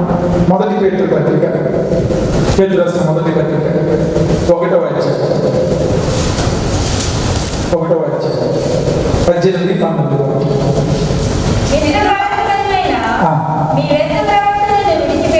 విడిచిపెట్టినట్లుగా వెండి బంగారముల వంటి క్షయ వస్తువుల చేత మీరు విమోచింపబడలేదు కానీ అమూల్యమైన రక్తము చేత, అనగా నిర్దోషమును నిష్కలంకమునకు గొర్రె పిల్ల వంటి క్రీస్తు రక్తము చేత విమోచింపబడితేనని మీరు ఎరుగుదురు కదా. ఇక్కడ వాక్యం సెలవిస్తుంది, మనకి విమోచన రావడం కోసం, మనకి విడుదల దయచేయడం కోసం ఏది వెలగా చెల్లించబడింది అంటే యేసుక్రీస్తు యొక్క రక్తము మనకి వెలగా చెల్లించబడింది. ఎప్పుడైతే ఆ విషయాన్ని విశ్వాసి గ్రహించుకున్నాడో, ఆ విషయాన్ని తన హృదయంలో ఉంచుకున్నాడో, అప్పుడు విశ్వాసకు ధైర్యం వస్తుంది. ఏంటంటే దేవుడు నా కోసం వెల చెల్లించి రక్తమును కాచి నన్ను విమోచించి నాకు రక్షణని ఆయన దయచేశాడు. ఈ రక్షణ ఏ విధంగా అయితే అధికారుల చుట్టూ రక్షణ ఉంటుందో అటువంటి రక్షణ దేవుడు నీకు నాకు దయచేశాడు. మనం ఏమైనా వెల చెల్లించామడానికి వెల చెల్లించదా, యేసుక్రీస్తు ప్రభువే రక్తమును కార్చి ఆ రక్తం ద్వారా మనందరినీ కొనుక్కొని ఉన్నాడు. హల్లెలూయా. కాబట్టి క్రైస్తవులకు నా ఆధిక్యత ఏమిటి అంటే క్రీస్తు తన రక్తము ద్వారా మనల్ని కొనుక్కున్నాడు కాబట్టి ఆయన రక్షణ దయచేశాడు. ఆ రక్షణ మనకి ఈ లోకంలో ఉంటుంది, పరలోకంలో ఆయన కలుసుకున్నంత పర్యంతము కూడా రక్షణ మనకి తోడుగా. ఇది విశ్వాసం ఉండే ఆధిక్యత, క్రైస్తవులకు ఉండే ఆధిక్యత. దేవుడు ఆ ప్రతి పాపమును ఆయన కొట్టివేసి, ప్రతి పాపమును కొట్టివేసి నీతిమంతులుగా తీర్చి ఆయన కాచిన రక్తము ద్వారా నాకు విడుదల దయచేశాడు, నాకు విమోచన ఆయన ఇచ్చాడు, నాకు వెల చెల్లించాడు, నన్ను రక్షించుకున్నాడు. ఇప్పుడు నేను రక్షణలో ఉన్నా. ఈ రక్షణకి డబ్బులు కట్టాల్సిన పని లేదు. ఈ రక్షణ నన్ను ఆత్మీయంగా, శారీరకంగా కూడా దేవుడు మనకి రక్షణ దయచేస్తాడు. అది విశ్వాసం ఉండే క్రైస్తవుడికి ఉండే ఆధిక్యత, క్రైస్తవుడికి ఉండే ఆధిక్యత. ప్రభువు నాకు వెలిగించుకుంటున్నాడు. పౌలు గారు అపోస్తుల కార్యం 20వ అధ్యాయంలో చక్కని మాట మాట్లాడుతూ ఉంటాడు. అపోస్తుల కార్యం 20వ అధ్యాయం 28వ వాక్యం. పౌలు ఆయన మిలేతులో ఉన్నప్పుడు ఎఫెసులో ఉన్నటువంటి పెద్దలందరినీ పిలిపిస్తాడు. అంటే ఆయన మూడవ ప్రయాణంలో ఆయన మిలిటరీ ప్రాంతంలో ఉండి ఎఫెసి కబురు పంపిస్తాడు. కబురు పంపించి అక్కడ పెద్దలందరినీ కూడా పిలుస్తాడు. పిలిచి ఆ పెద్దలకి కొంత ట్రైనింగ్ ఇస్తాడు. అంటే పౌలు ప్రసంగం మనకి ఈ యొక్క అధ్యాయంలో కనిపిస్తుంది. అయితే ఈ ప్రసంగంలో చివరి మాట, ప్రాముఖ్యమైన మాట ఏమని మాట్లాడుతున్నాడో చూద్దాం. అపోస్తుల కార్యం 20వ అధ్యాయం 28వ వాక్యం.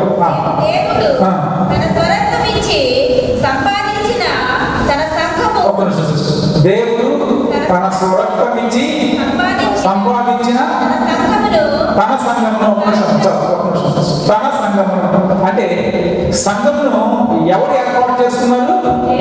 దేవుడు. ఎలా ఏర్పాటు చేసుకున్నాడు? తన రక్తాన్ని కార్చాడు. నిన్ను నన్ను ఎలా విమోచించాడు? తన రక్తాన్ని కార్చాడు. సంఘానికి రక్షణ ఎవరు? దేవుడు. నీకు నాకు రక్షణ ఎవరు? యేసుక్రీస్తు. పెద్దల్ని హెచ్చరిస్తూ పౌలు అంటాడు, అయ్యలారా ఈ సంఘము దేవుడు తన స్వరక్తం ఇచ్చి రక్షించుకున్నటువంటి సంఘం కాబట్టి పెద్దలుగా ఉన్నటువంటి మీరు దాన్ని జాగ్రత్తగా రాయండి, దాన్ని జాగ్రత్తగా చూసుకోమని చెప్తారు. అంటే ఈ సంఘంలో ఉండాలి అంటే మనం ఉండే అర్హత ఏంటి అంటే మనం కూడా దేవుడిని విశ్వసించాలి. ఆయన రక్తము ద్వారా కడగబడి ఆయన రక్తము ద్వారా విమోచన పొందుకున్నప్పుడు మాత్రమే మనకి రక్షణ లభిస్తుంది. మనకి రక్షణ లభించినప్పుడు మాత్రమే మనం ప్రభువుని చూడాలి. రెండవ ఆధిక్యత క్రైస్తవుడికి దేవుడు మనల్ని రక్షించేవాడు. మనకి వేరే రక్షణ ఏమీ అవసరం లేదు. ఈ రక్షణ కోసం నేనేం వెల చెల్లించాను, దేవుడు వెల చెల్లించాడు. నా విమోచన దయచేసిన వాడు దేవుడు. ఆయన స్వరక్తం ఇచ్చి సంపాదించిన సంఘంలో ఈ రోజు నిలబెట్టిన వాడు దేవుడు కాబట్టి నాకు రక్షణ ఆయన దగ్గర నుంచే వస్తుంది. ఇది రెండవ ప్రాముఖ్యమైన అంశం. మూడవ విషయం, ఎప్పుడు మనల్ని దేవుడు రక్షిస్తాడు? ఇక్కడ మనలో చాలా మంది రక్షణ పొందుతున్నటువంటి బిడ్డలు ఉన్నారు, రక్షణ లేనటువంటి బిడ్డలు కూడా మన మధ్యలో ఉండవచ్చు. అందరూ జాగ్రత్తగా వినాల్సినటువంటి అంశం.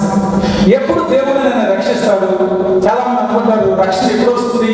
సంఘానికి వెళ్ళి సంఘంలో ఉన్నప్పుడు మాత్రమే దేవుడు రక్షిస్తూ ఉంటాడా? బయట ఉంటే నన్ను రక్షించడాలంటే నువ్వు ఎక్కడ ఉన్నా, ఏం చేస్తున్నా, ఎటు వెళ్తున్నా దేవుని కాపుదల నీకు తోడుగానే ఉంటుంది. నువ్వు కనుక ఆయన రక్తంలో కనగబడినట్లయితే, నువ్వు ప్రభువును ఒప్పుకున్నట్లయితే, ఆయన రక్షణలో నువ్వు ఉన్నట్లయితే, నువ్వు ఏ పని చేస్తున్నా కానీ రక్షణ నీకు తోడుగా ఉంటుంది.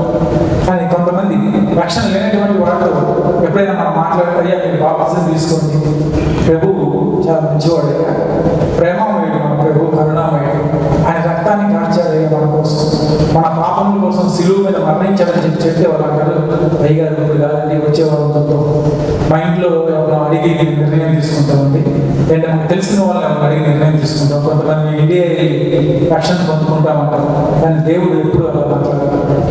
దేవుడు ఎప్పుడు అలా మాట్లాడారు?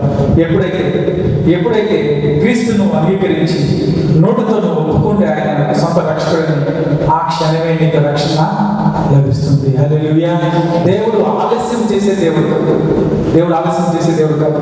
పౌలు గారు కొరింథీ సంఘంతో మాట్లాడుతూ చక్కని మాట అంటారు. 2వ కొరింథీ పత్రిక, అపోస్తలుడైన పౌలు కొరింథీకి రాసినటువంటి 2వ పత్రిక 6వ అధ్యాయం మొదటి 2 వచనాలు చదువుకుందాం. మేము ఆయన తోడి పనివారమై మీరు పొందిన దేవుని కృపను వ్యర్థము చేసుకోవద్దని మిమ్మల్ని వేడుకొంచున్నాము. అనుకూల సమయమందు నీ మొరను ఆలకించి రక్షణ దినమందు నిన్ను ఆదుకొంటిని ఆయన చెప్పుచున్నాడు కదా. ఇక్కడ యెషయా ప్రవక్త 49వ అధ్యాయం 8వ వాక్యం ఇంటికి వెళ్ళినప్పుడు రాసుకుంటే చదువుతాం. యెషయా గ్రంథం 49:8లో ఈ యొక్క ప్రవచనం కనబడుతుంది. పౌలు గారు ఆ ప్రవచనం మీరు మాట్లాడుతూ ఏమంటాడంటే, అనుకూల సమయం నీ మొరను ఆలకించితిని, రక్షణ దినమందు నేను ఆదుకొంటిని అని ఆయన చెప్పుచున్నాడు కదా. ఆ తర్వాత ఇదిగో ఇప్పుడే మిక్కిలి అనుకూలమైన సమయము, ఇదిగో ఇదే రక్షణ దినము. హల్లెలూయా. వాక్యం ఉంటుంది, యెషయా ప్రవక్త ఏదైతే ప్రవచించాడో ఆ ప్రవచనాన్ని ఎత్తి చూస్తూ పౌలు గారు ఇక్కడ కొరింథీ సంఘంతో మాట్లాడుతున్నాడు.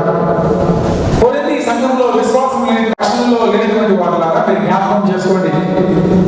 దేవుడు మీ అందరూ చూపిన కృపను మీరు ఎవరు కూడా వ్యర్థం చేసుకోవద్దు. దేవుడు అందరినీ ప్రేమిస్తాడు. అందుకని వాక్యం దేవుడు లోకంలో, దేవుడు ఎక్కడ కూడా విశ్వాసం ప్రేమించాడు, క్రైస్తవులుగా ఉన్న వారిని ప్రేమించాడు. దాని కూడా వాక్యం ఉంటుంది, దేవుడు లోకమును ఎంతో ప్రేమించాడు. అంటే రక్షణ పొందుకున్న వారిని ప్రేమించాడు, రక్షణ లేనటువంటి వారిని ప్రేమించాడు, అందరినీ ప్రేమించాడు దేవుడు. కాబట్టి దేవుడు వాక్యం ఉంటుంది, దేవుడు లోకం ఎంతగానో ప్రేమించాడు. కాబట్టి ఇక్కడ పౌలు గారు అంటున్నారు, ఆయన మనకి ఇచ్చినటువంటి కృపను మీరు ఎవరు వ్యర్థం చేసుకోవద్దు, వేస్ట్ చేసుకోవద్దు అని చెప్పాడు. వాక్యం తెలిసినటువంటి వాడు నాకు అంగీకరిస్తాడు, తెలియనటువంటి వాడికి తెలియదు. కాబట్టి సువార్త వాళ్ళకి చెప్పాలి. ఈ వాక్యం రక్షణ లేనటువంటి బిడ్డలకి ఈ వాక్యం చెప్పాలి. అయ్యా దేవుడు మనందరినీ ఎంతగానో ప్రేమించాడు, ఆయన మనకి కృపను దయచేశాడు. కాబట్టి ఆ కృపను మీరు వ్యర్థము చేసుకోవద్దు అని చెప్తూ ఇదే అనుకూల సమయము అని చెప్పి ఏదైతే యెషయా ప్రవక్త ప్రభువుల గురించి ప్రవచించారో 49వ అధ్యాయం ఉన్నటువంటి ప్రవచనాన్ని ఇక్కడ పౌలు మాట్లాడుతున్నాడు. ఇది అనుకూలమైనటువంటి సమయము, ఇది రక్షణ దినం.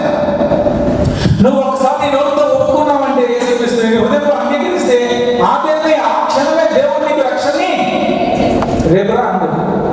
వచ్చేవారం చూద్దాంలే అంటే వచ్చే నెల చూద్దామని చెప్పి దేవుడు ఎప్పుడు మాట్లాడు. ఎప్పుడైతే నువ్వు అంగీకరిస్తావో అదే మిక్కిలి అనుకూలమైన సమయం. హల్లెలూయా. విశ్వాసులుగా క్రీస్తు నమ్ముకున్నటువంటి బిడ్డలుగా మనకుంటే ఆధిక్యత దేవుడు రక్షణ నడిపిస్తాడు. రక్షణ లేకుండా ఉన్నటువంటి బిడ్డలు నేర్చుకోవాల్సిన, లేదంటే జ్ఞాపకం ఉంచుకోవాల్సిన అంశం ఏమిటి అంటే, దేవుడు ఆ క్షణమే నేను రక్షణలోకి నడిపిస్తాడు, ఆ క్షణమే నేను రక్షిస్తాడు, ఆ క్షణం నుంచే నీ గురించి ఆయన బాధ్యత తీసుకుంటాడు. కాబట్టి 6వ అధ్యాయం 2వ వాక్యంలో చివరి వాక్యం విధంగా సెలవిస్తుంది, ఇదిగో ఇప్పుడే మిక్కిలి అనుకూలమైన సమయం, ఇదే రక్షణ. ప్రభువు వారు చెప్పినటువంటి ఉపమానాల్లో చాలా మంచి ఉపమానము, మంచి సమరయుడి యొక్క ఉపమానం. లూకా సువార్త 10వ అధ్యాయంలో మనకు కనిపిస్తుంది. ఈ మంచి సమరయుడి గురించినటువంటి ఉపమానం తన తోటి వాడు లేదంటే తన సహోదరుడు అంటే ఎవరు అని చెప్పి అడిగినప్పుడు ప్రభువులు వాడు చెప్పినటువంటి మాట. అయితే ఒక వ్యక్తి అందరికి బాగా తెలుసు, యెరూషలేము నుండి యెరికోకు దిగి వెళ్ళుచుండగా మార్గ మధ్యంలో దొంగలు ఆయన దోచుకొని బట్టలు దోచుకున్నారు. కొర ప్రాణంతో వదిలిపెట్టారు, కొద్దిగా ప్రాణంతో వదిలేసి వెళ్ళిపోయారు. సాతానికుడు కూడా ప్రాణం దిగలేదు, నాకు అధికారులు కొర ప్రాణం వదిలేసి వెళ్ళిపోయారు. అయితే ఆ మార్గంలో వెళ్తున్నటువంటి యాజకుడు ఆయన చూసి పట్టకుండా వెళ్ళిపోయాడు, లేవీయుడు ఆయన చూసి పట్టకుండా వెళ్ళిపోయాడు. అయితే ఆయన గురించి బాధ్యత తీసుకున్న వ్యక్తి ఎవరంటే మంచి సమరయుడు అని చెప్పి వాక్యం. మన దేవుడు మంచి సమరయుడు, యేసుక్రీస్తు ప్రభువు వారు మంచి సమరయుడు. ఎందుకంటే మంచి సమరయుడు అక్కడ ఏం చేశాడు, ఆయన పడి ఉండటం చూచి వెంటనే అక్కడికి వెళ్ళిపోయాడు. ప్రభువు వారు కూడా మన కనుక ఆయన ఒప్పుకుంటే నువ్వు ఎక్కడ ఉన్నావు అనేది ఆలోచించదు. నువ్వు కనుక ఒప్పుకుంటే నిన్ను చూచి నీ దగ్గరికి వచ్చే ప్రభు మన ప్రభు ఉన్నాడు. హల్లెలూయా. వాని దగ్గరికి వెళ్ళి ఏం చేశాడు, అక్కడ అతని మీద జాలిపడి దగ్గరికి పోయి నూనె ద్రాక్షరసమును ద్వారా ఆయన గాయాలను కట్టి వాహనం ఎక్కించి పూటకూర వాళ్ళ దగ్గరికి ఆయన్ని తీసుకున్నాడు. ప్రియ సహోదరి సహోదరులారా, దేవుడు మనం ఏ స్థితిలో ఉన్నా నువ్వు ఒప్పుకుంటే వెంటనే నీ దగ్గరికి వస్తాడు. మన మీద జాలిపడే దేవుడు మన దేవుడు, మన గాయములు కట్టే దేవుడు మన దేవుడు, మనల్ని స్వస్థపరిచే దేవుడు మన దేవుడు, మనకి రక్షణ దయచేసే దేవుడు మన దేవుడు, మనల్ని సంరక్షించే దేవుడు మన దేవుడు. కాబట్టి అటువంటి దేవుడిని నువ్వు ఎప్పుడు ఒప్పుకున్నా ఆ క్షణమే ఆయన నీ దగ్గర ఉంటాడు. హల్లెలూయా. చివరిగా ఇంకొక విషయం చూసుకుని మనం ముగించుకున్నాం. చివరిగా క్రైస్తవులుగా నేను ఎందుకు కొనసాగాలి అంటే, క్రైస్తవులుగా ఎందుకు కొనసాగాలి అంటే మన జీవితం చాలా అల్పమైనది, మన జీవితం చాలా సులభమైనది, మన జీవితం ఎప్పుడు ఎలా ఉంటుందో ఎవరు కూడా ఊహించరు. ఈరోజు మనం దేవుని కృపను బట్టి సజీవులుగా ఉన్నాం, ఆయన సన్నిధిలో కనబడుతూ ఉన్నాం. కానీ రేపటి దినం ఎలా ఉంటుందో మనకి తెలియదు. కాబట్టి క్రైస్తవులుగా కొనసాగాల్సిన బాధ్యత అందరికీ. చాలా మంది జారిపోయే స్థితిలో ఉన్నారు, పర్వాలేదండి అని కాంప్రమైజ్ అయిపోయే స్థితిలో ఉన్నారు. కానీ వాక్యం అంటుంది వద్దు. ఎందుకంటే ఇది ఏ సమయం ఏం జరుగుతుందో తెలియదు, దేవుడు అక్కడ ఎప్పుడు వస్తుందో తెలియదు. కాబట్టి మనల్ని మనం సిద్ధపరచుకోవాలి, మనల్ని మనం సరి చేసుకోవాలి. ఎందుకంటే మన ఆయువు చాలా స్వల్పము. దావీదు గారు రాసినటువంటి కీర్తన 103వ కీర్తన 5, 6, 15, 16 వాక్యాలు ఈ విధంగా సెలవిస్తూ ఉన్నాయి. 103వ కీర్తన 15, 16 వాక్యాలు. నరుని ఆయువు గడ్డి వలె ఉన్నది, అడవి పువ్వు పూయినట్లు వాడు పూయను, దాని మీద గాలి వీచగా అది లేకపోవును, ఆ మీద దాని చోటు దానిని ఎదుగుదని వాక్యం తెలుస్తుంది. యాకోబు పత్రిక చక్కని మాట. యాకోబు పత్రిక 4వ అధ్యాయం 14వ వాక్యం. యాకోబు 4:14. రేపేమి సంభవించినో మీకు తెలియదు, మీ జీవం ఏ వాటిది కొంతసేపు కనబడి అంతలో మాయమైపోవు ఆవిరి వంటి వారే. హల్లెలూయా. మనం అనుకుంటామేమో మన జీవితంలో సమయం ఇంకా చాలా ఉందని, మేము చేయాల్సిన పనులు చాలా ఉన్నాయి, మేము నిర్ణయం తీసుకునే సమయం ఇంకా ఎక్కువగా ఉంది అని చెప్పి అనుకుంటున్నారేమో. కానీ ఏ క్షణం ఏం జరుగుతుందో ఎవరికి తెలియని స్థితిలో మనందరం ఉన్నాం. కాబట్టి ఇదే మంచి సమయం దేనికి, దేవుణ్ణి అంగీకరించడానికి, రక్షణలో కొనసాగటానికి, మనలో ఉన్న లోపాలను సరి చేసుకుని వెనక్కి తిరగటానికి ఇదే మంచి సమయం. ఎందుకంటే మన జీవితాల్లో అశాశ్వతం, ఏ క్షణం ఏమి జరుగుతుందో తెలియదు. ఒక ధనవంతుడు, ప్రభువు వారు మాట్లాడినాడు, ఒక ధనవంతుడు అనుకుంటున్నాడు, ఇదిగో నేను బాగా డబ్బు సంపాదించుకొని నా కొట్ల నుంచి కూడా కూర్చుకొని తినుము, త్రాగుము, సంతోషించుము, సుఖించుము అని చెప్పి అనుకుందాము అని చెప్పి అనుకుంటున్నాడు. నా బ్యాంక్ బ్యాలెన్స్ చాలా ఉందండి, నాకు చాలా ఆస్తులు ఉన్నాయి, మా బిడ్డలు మంచి స్థితిలో ఉన్నారు, మాకు ఈ రక్షణ అవసరం లేదు, మేము క్రీస్తులో ఉండాల్సిన అవసరం లేదు, క్రీస్తులో నడవాల్సిన అవసరం లేదు అనుకుంటున్నామేమో.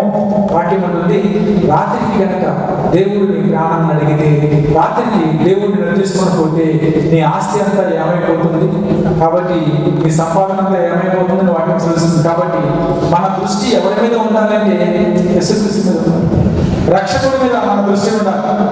మన సంపాదన మీద కాదు, మనకున్నటువంటి ఆస్తి విశ్వాసం మీద కానీ కాదు, కానీ మన దృష్టి దేవుడి మీద ఉండాలి. దీన్ని బట్టి జీవితం అశాశ్వతం. ఏ క్షణము ఏం జరుగుతుందో తెలియదు. మనకు తెలిసినటువంటి వాళ్ళు చాలా నిన్నటి దినం మనతో ఉన్నారు, ఈరోజు మనతో లేరు.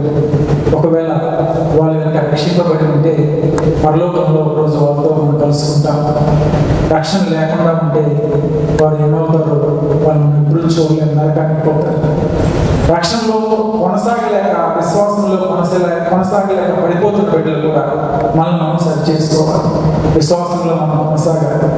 దేవుని బిడ్డలుగా మనల్ని మనం సరి చేసుకుంటూ, ఒకరి గురించి ఒకరు ప్రార్థన చేసుకుంటూ, ఒకరి తప్పులు ఒకరు సరి చేసుకుంటూ రక్షణలో కొనసాగినప్పుడు విశ్వాసులుగా ఉన్నందుకు మనకి ధన్యత లభిస్తుంది. దీనిని బట్టి మనందరం క్రైస్తవులుగా ఉన్నాం కదా. దీనిని బట్టి మనందరం క్రైస్తవులు ఏంటంటే నిత్య రాజ్యంలో ప్రవేశిస్తాం, ప్రభువుల వారిని మేము కలుసుకుంటాం. ఇంకా ఎవరైనా బిడ్డలు రక్షణ లేకుండా, రక్షణ తీసుకోకుండా బిడ్డలు ఉంటే వారు కూడా హృదయాన్ని సిద్ధపరచుకోండి. దేవుడు మంచి అవకాశాన్ని మనందరికీ దయచేస్తూ ఉన్నాడు. తీర్పు దినములో మనందరము దోషులుగా నిలబడకుండా, ఆయన ముందు సమాధానం లేకుండా, సమాధానం చెప్పలేని వాడిగా మనందరం నిలబడకుండా ఆ యొక్క తీర్పులోంచి మనం బయటికి రావాలి. ఆ తీర్పులోంచి మనం బయటకు పడాలి అంటే ఒకటే మార్గం, యేసే మార్గం. హల్లెలూయా. ఆయన రక్తమే మన పాపంలోకి విమోచన, ఆయన మీద ఉన్న విశ్వాసమే మనకు రక్షణ, ఆయనే మనల్ని నిత్య రాజ్యంలోకి నడిపించగల సమర్థుడు. హల్లెలూయా.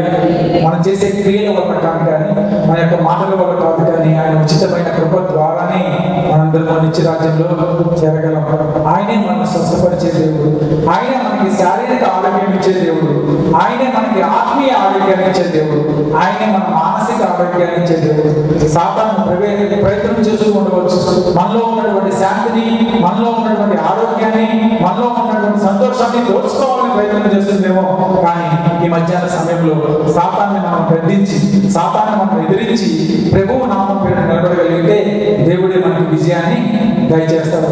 ఆయనే మనందరికీ మంచి ఆరోగ్యం, ఆయుష్ను దయచేసే దేవుడే కదా. హల్లెలూయా. ప్రార్థన చేస్తున్నాం. రక్షణ బిడ్డలు ఉంటే మొదటిగా వారి గురించి ప్రార్థన చేసుకొని తర్వాత స్వస్థత ప్రార్థనలోకి వెళ్తాం. ఇంకా ఎవరైనా యేసుని అంగీకరించినటువంటి బిడ్డలు మన మధ్యలో ఎవరైనా ఉంటే దయచేసి లేచి నిలబడండి. మీరున్న స్థలంలోనే లేచి నిలబడండి.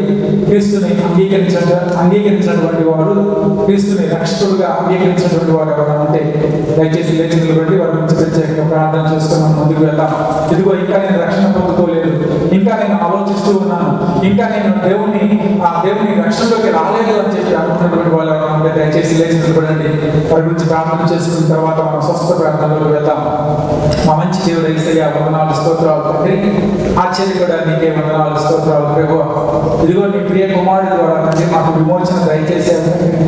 ఇదిగో ప్రాముఖ్యంగా ఈ మధ్యాహ్న సమయంలో ఎవరైతే బిడ్డల్ని సన్నిధిలో నిలబడి ఉన్నారో రాజా, బిడ్డల్ని జ్ఞాపకం చేసుకోండి. వారి హృదయాల్లో మీరు ఉండండి తండ్రి. వారి జీవితాల్లో తండ్రి అద్భుత కార్యం మీరు జరిగించి తండ్రి ఇదిగో నేను విశ్వసించే బిడ్డలుగా మీరు మార్చమని ప్రార్థిస్తున్నాను. బిడ్డలకు రక్షణ మీరు దయచేయండి యేసయ్యా. మీ రక్తము ద్వారా తండ్రి బిడ్డల్ని కడగండి. మీ రక్తము ద్వారా బిడ్డలకు విమోచన మీరు దయచేయమని ప్రార్థిస్తున్నాను తండ్రి. బిడ్డలందరినీ నామం పేరిట చేర్చుకోమని, అంగీకరించమని ప్రార్థిస్తున్నాను రాజా. బిడ్డలు రాజా నేను అంగీకరించి నేను ఒప్పుకొని తండ్రి బాప్తిజం తీసుకున్న కృపను మీరు దయచేయండి. అదేవిధంగా ఇంకా రక్షణ పొందుతున్నటువంటి బిడ్డలు కూడా రక్షణలో కొనసాగే కృపను మీరు దయచేయండి యేసయ్యా. తండ్రి బిడ్డలు నిలబెట్టండి, వాడు తప్పులు సరిచేయండి, పాపములను క్షమించండి. ఇదిగో తండ్రి మేము ఎదుట నిర్దోషులుగా నిలబడి, నిష్కలంకులుగా నిలబడే శక్తిని మీరు మాకు దయచేయండి. కూర్చున్నాం ప్రతి బలహీనత ఇదిగో మధ్యాహ్న సమయంలో మీరు కొట్టివేయండి యేసయ్యా. ఇదిగో మమ్మల్ని నీతిమంతులుగా తీర్చినందుకే నీకు వందనాలు స్తోత్రాలు ప్రభువా.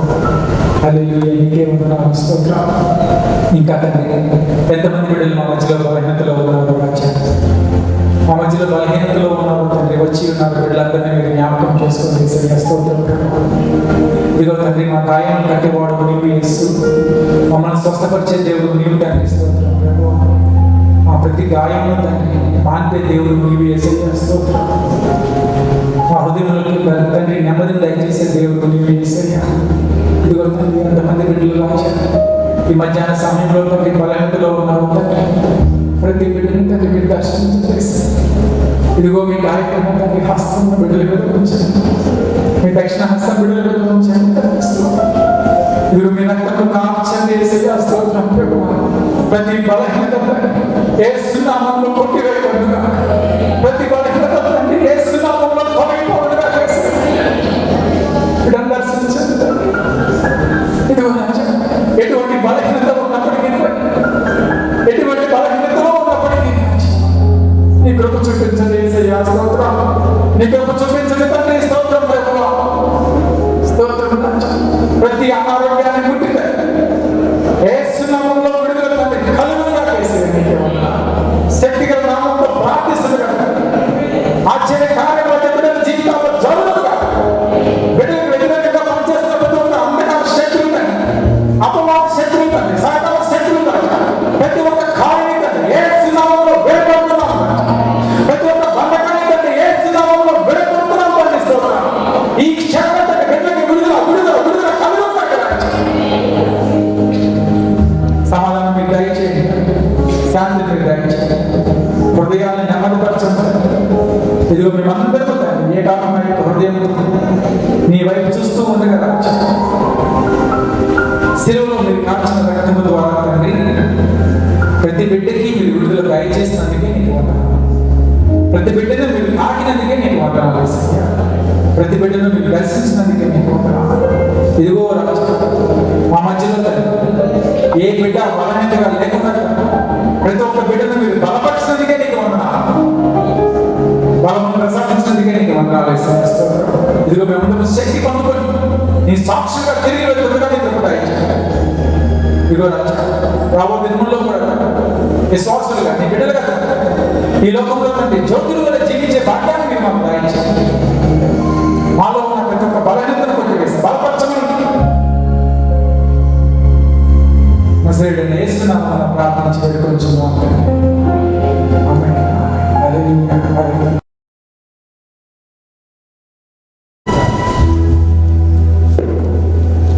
Yeah.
ఒక చిన్న మాట రక్షణ గురించి మాట్లాడే క్రైస్తవులను కూడా మన అందరం కూడా క్రైస్తవమా కాదా?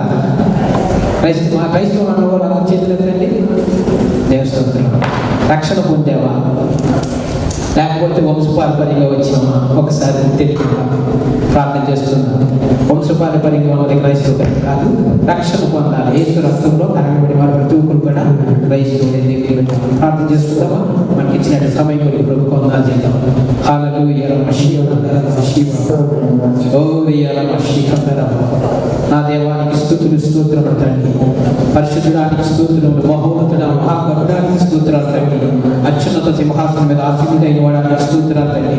సకల ఆస్తులకు కారణభూతుడానికి వందనములు వందనములు వందనములు వందనములు వందనములు నా తండ్రి. నీకు స్తుతులు స్తోత్రములైనా ఏమి చిన్న రుణం తీర్చుకోవాలైనా ఇదిగో రక్షణ పాత్రల చేత పట్టుకొని నాయన నీ కొరకు జీవించాలని సెలవించిన వాడానికి స్తోత్రములు. ఎవరైతే రక్షణను పొందుకున్నారో వారే క్రైస్తవుడు అని అనబడతారని సెలవించావు మనకి స్తోత్రాలు. రక్షణ తీసుకున్న మేము నీకు క్రైస్తవుడుగా సాక్షిగా నిలబడడానికి నిన్ను ఆరాధించే బిడ్డలుగా మనం తయారు చేయమని అనిపిస్తున్నాను. ఈ రోజు నీ దాసులు నిలబెట్టుకుని వాక్యంలో సత్యాలు బోధించవద్దని నీకు స్తోత్రాలు. ఎంతో మంది మేము సన్నిధికి వచ్చాము కానీ మా జీవితంలో రక్షణ లేదు నాయన. యేసును నమ్ముకున్నాం కానీ ప్రభావ సరైనటువంటి అవగాహన మా జీవితంలో లేదు ప్రభావ. ఈ రోజు నీ దాసులుగా నిలబెట్టుకుని వాటిలో ఉన్న పరమాత్మను మాకు నేర్పినందుకు నీకు నమ్మకం స్తోత్రాలు చెల్లించుకుంటున్నారైనా. ఇదిగో నా తల్లి గడిచిన 7 నెలలు గడిచి కాపాడుతాను. 8 నెలల ప్రవేశపెట్టి ఈ మొదటి ఆరాధనలో నేను స్తుతించుకోవడానికి మాకు ఇచ్చిన గొప్ప ధన్యత కొరకు దయకొరకు మీకు వందనాలు తండ్రి. స్తోత్రపడు ఎవరికి లేని ధన్యత మాకు అనుగ్రహించవయ్యా. మాకంటే పెద్దవారు గనులు ఐశ్వర్యవంతులు ఈ భూమిని విడిచి వెళ్ళిపోయారు, ఈ దేశాన్ని నుంచి విడిచి వెళ్ళిపోయారు. ఆయన నియమించుకున్నాను కాబట్టి మమ్మల్ని ఆదరించి ఈ రోజు సజీవులకు వచ్చి నేను స్తుతించుకోవడానికి మాకు ఇచ్చిన దినం కొరకు నీకు వందనాలు స్తోత్రాలు తండ్రి. ఇంకా నువ్వు సహాయం చేయయ్యా. మరింతగా నీకు దగ్గరగా ఉండడానికి నీకు ఇప్పుడు దయచేయండి. విశ్వాసంలో ప్రార్థనలో సహవాసంలో ప్రభావ మేము ఎదుగుతుందండి. మీరంటే భయం భక్తి కలిగి ఉండడానికి మాకు నేర్పమని అడుగుతున్నాను. అన్నిటికంటే రక్షణ పాత్రను మేము పట్టుకోవాలి ప్రభావ. మాకున్న రక్షణ మేము కాపాడుకుంటుందండి. అనేకులకు వెలుగుకరంగా ఉండడానికి ఇప్పుడు మాకు దయచేయండి. మీ సన్నిధి మీ ప్రసన్నత మాకు దయచేయండి. ఈ రోజు మీరు ఇచ్చినటువంటి వాక్యాన్ని బట్టి అది నెమరవేసుకుంటూ మా జీవితంలో నెమరవేసుకుంటూ ముందుకు సాగుతుందండి. మీరు రాకుండా ఎదుగుడే గుంపులో చేర్చే వరకు కూడా మమ్మల్ని బలపరచమని అడుగుతున్నాను. మీ సన్నిధి మీ ప్రసన్నత మాకు దయచేయండి. ఈ సంఘాన్ని దీవించడం ఆశీర్వదించండి ప్రభావ. ఇంకెంతో మంది ఆయన రక్షణ లేకున్నారో వారందరికీ మరొక తండ్రి అనుగ్రహించి సహాయం చేయండి. ఈ రోజు నీ సేవకుల ద్వారా 4 ఆత్మల ప్రభావ రక్షణలో ఏంటో తెలుసుకున్నా అందరూ పట్టిస్తున్నారు కనుక వాళ్ళు ఇంకా లోతైన మనం తెలియజేయడానికి నీ సేవకుని బలపరిచి వాడుకోమని అడుగుతున్నాను. అన్ని విషయాల్లో నీ కృప చూపించండి. ఈ రోజు స్వస్థత పొందుతుంది కనుక ప్రభావ నీ సేవకుడు చేసిన ప్రార్థనకు ప్రతి ఒక్కరికి కూడా స్వస్థత యేసు నామములో విడుదల కలుగునుగాక సహాయం చేయండి. యేసు నామములో రక్షించండి. వెళ్ళుచుండగా మనకి స్వస్థతను విడుదల దయచేయండి. ఇదిగో 10 మంది కుష్ఠరోగులు వెళ్ళారు తండ్రి. ఆయన మానవతి మధ్యలోనే వాళ్ళు స్వస్థత పొందినట్టుగా ప్రభావ నీ సేవకుడు చేసిన ప్రతి ప్రార్థనకు ఎవరికి ఏ జీవితంలో ఏ బలహీనత ఉందో అది యేసు నామములో స్వస్థత కలుగునుగాక సహాయం చేయండి. నీ వాక్కును బట్టి బాగు చేసి మహిమపరచమని ప్రతి ఒక్కరితో నీ కృపపాత్రలు దయచేయండి. మీ చిత్తమైతే మరొక వారు మాకు దాచించున్నారండి. నేను స్తుతించుకునే ఆరాధన చేసుకునే భాగ్యం దయచేయమని మా సేవకులను మీరు దీవించి ఆశీర్వదించండి. విశ్వాసం దీవించి ఆశీర్వదించండి. ప్రతి ఒక్కరికి నీవు ఆశీర్వాదాలు నీవు దయచేసి మహిమపరచమని చిన్న ప్రార్థన అంగీకరిస్తారని యేసునామములో తండ్రి. ఆమేన్ ఆమేన్ ఆమేన్. మన తండ్రి అయిన దేవుని ప్రభువైన యేసుక్రీస్తు యొక్క కృప, పరిశుద్ధాత్మ యొక్క అన్యోన్య సహవాసం ఇక్కడ చేరిన మనకు సకల పరిశుద్ధులకు ఇప్పుడు సదాకాలము తోడై నిలిచును గాక.